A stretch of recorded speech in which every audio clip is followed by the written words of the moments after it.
I thought legacy was inherited. Until I built my own. Now I guard what I forged.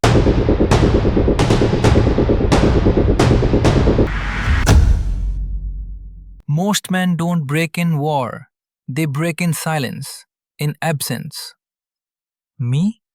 I broke because of a father who was never there, or worse, he was, but I wish he hadn't been. I broke in classrooms that made me feel stupid, in friendships that left me behind, in the voice of a girl who smiled and said, "You're sweet, but I only see you as a friend."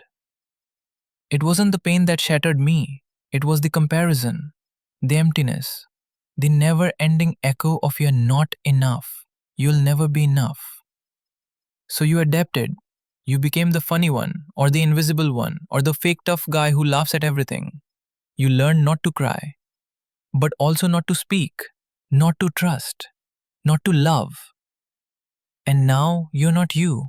You're just what they turned you into, a false version of yourself, acceptable to the world, unbearable to you. You're not broken because you suffered. You're broken because you never faced it.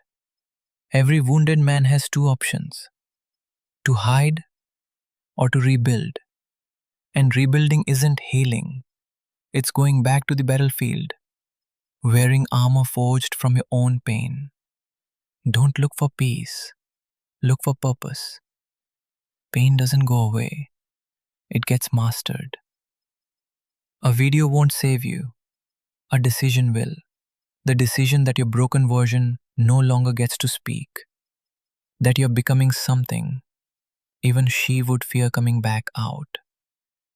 You're built by the discipline that hurts, by routines with no applause, by respect earned in silence.